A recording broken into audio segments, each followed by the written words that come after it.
સુરતમાં ઉત્તર પ્રદેશ સ્ટાઇલમાં પોલીસે કાર્યવાહી કરી છે. લીંબાયત વિસ્તારમાં સરકારી જગ્યા પર કબજો કરાયેલા જીમ અને ક્રિકેટ બોક્સનું ડિમોલેશન હાથ ધરવામાં આવ્યું છે.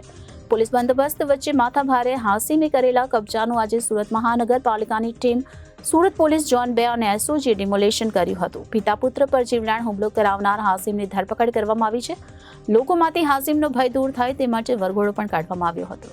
સુરતમાં લીંબાયત વિસ્તારમાં રામ મંદિરની બાજુમાં સરકારી જગ્યા પર જીમ અને ક્રિકેટ બોક્સ બનાવવામાં આવ્યું હતું. માથાભારે હસીમ ઉર્ફે ભૈયા ગેંગનો સરકારી જગ્યા પર કબજો હતો. થોડા દિવસ પહેલા ગેંગના સભ્યોએ 2 લોકો પર હુમલો પણ કર્યો હતો. મહિલાઓની હાજરીમાં પાઇપ ફટકા સાથે હુમલો કરાયો હતો. આ દરમિયાન આજે પોલીસે મોટી કાર્યવાહી કરી છે. પોલીસે આજે ઉત્તર પ્રદેશ સ્ટાઇલમાં કાર્યવાહી કરી છે. લીંબાયત વિસ્તારમાં રામ મંદિરની બાજુમાં સરકારી જગ્યા પર જીમ બનાવવામાં આવ્યું હતું. તે જીમ અને ક્રિકેટ બોક્સ પર બુલડોઝર ફેરવવામાં આવ્યું છે. પોલીસ હાજરીમાં જ ડિમોલેશનની કાર્યવાહી આજે કરવામાં આવી હતી. પોલીસે માથાભારેને સ્પષ્ટ સંદેશ આપી દીધો હતો કે કાયદામાં રહેશો તો ફાયદામાં રહેશો. પોલીસે આ કાર્યવાહી અસામાજિક તત્વો માટે મોટો સંદેશ ગણી શકાય છે.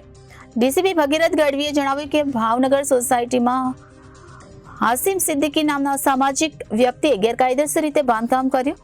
જીમખાના અને બોક્સ ક્રિકેટનો સ્ટ્રક્ચર બનાવ્યો હતો. આ સ્ટ્રક્ચર એસએમસી દ્વારા ડિમોલિશન કરવામાં આવ્યું છે, જે માટે સુરત પોલીસ ઝોન 2 અને એસઓજીની ટીમે સાથે મળી ગેરકાયદેસર સ્ટ્રક્ચર તોડી પાડવામાં આવ્યું છે.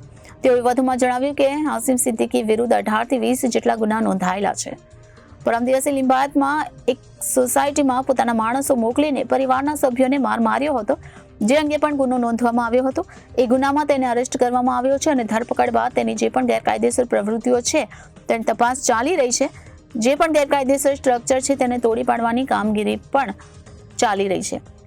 તો સુરતમાં ઉત્તર પ્રદેશ સ્ટાઇલમાં પોલીસે કાર્યવાહી કરી છે, જેમાં લીંબાયત વિસ્તારમાં સરકારી જગ્યા પર કબજા કરાયેલા જીમ અને ક્રિકેટ બોક્સનું ડિમોલિશન હાથ ધરવામાં આવ્યું છે. તો પોલીસ બંદોબસ્ત વચ્ચે માથાભારે હાસીમે કરેલા કબજાનું સુરત મહાનગરપાલિકાની ટીમ, સુરત પોલીસ ઝોન 2 અને એસઓજીએ ડિમોલેશન કર્યું હતું. પિતા પુત્ર પર જીવલેણ હુમલો કરાવનાર હાસીમની ધરપકડ કરવામાં આવી અને લોકોમાંથી હાસીમનો ભય દૂર થાય તે માટે વરઘોડો પણ કાઢવામાં આવ્યો.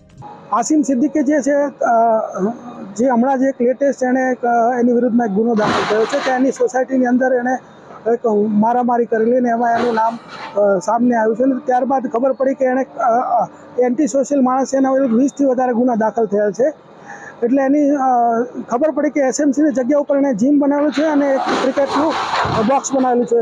તો ત્યારબાદ ઝોન 2 અને એસઓજીની સિનિયર અધિકારી સાથેની ટીમો અહીંયા હાજર છે અને એક મેસેજ છે કોઈ પણ અસામાજિક તત્વ કે જો તમે લો એન્ડ ઓર્ડરની પરિસ્થિતિ બગાડશો તો તમને કોઈ રીતે છોડવામાં નહીં આવે. જે પણ તમારું ગેરકાયદેસર હશે તમામ નેસ્ત નાબૂદ કરવામાં આવશે.